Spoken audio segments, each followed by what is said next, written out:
nama saya Sanabib dari kelas 12 IPA. Di sini saya akan menjelaskan materi tentang descriptive text dan analytical exposition. Yang pertama, pengertian descriptive text. Descriptive text adalah salah satu jenis teks dalam bahasa Inggris yang menggambarkan dengan jelas sifat-sifat yang melekat pada sesuatu, baik itu manusia, hewan, tumbuhan, maupun benda mati.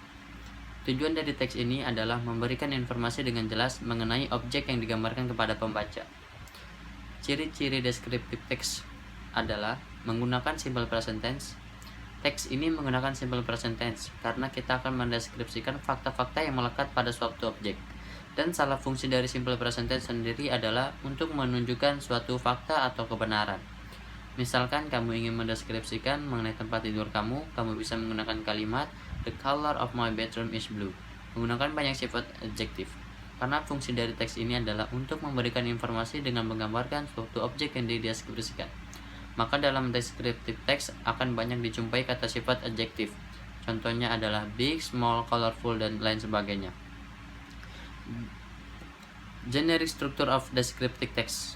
Yang pertama adalah identification. Bagian ini terletak pada paragraf pertama. Tujuannya adalah untuk mengidentifikasi suatu objek yang ingin dideskripsikan. Identification berfungsi untuk memperkenalkan kepada pembaca tentang objek yang akan kita jelaskan, sebelum kita memberitahu tentang lebih rinci mengenai objek tersebut pada paragraf selanjutnya.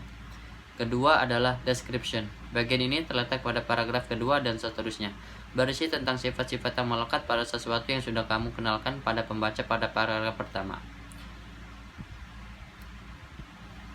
Yang kedua adalah materi tentang analytical exposition.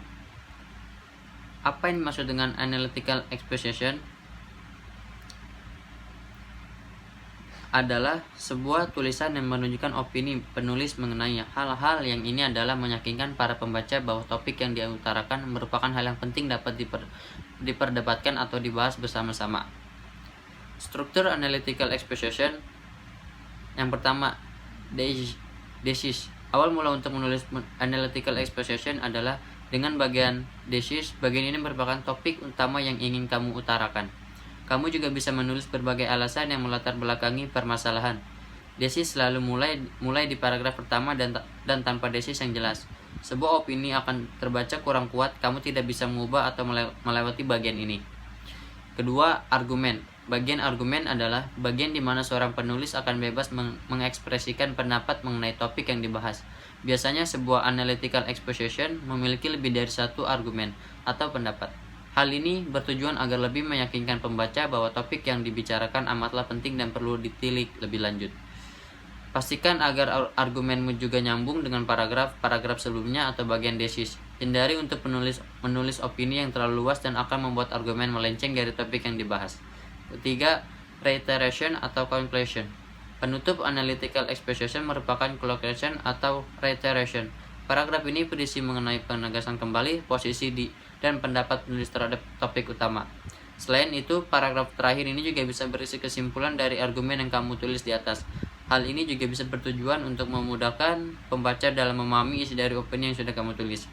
Rumus analytical exposition ada beberapa ciri atau rumus yang saat ini kamu menulis. Yang pertama adalah grammar yang digunakan dalam analytical exposition.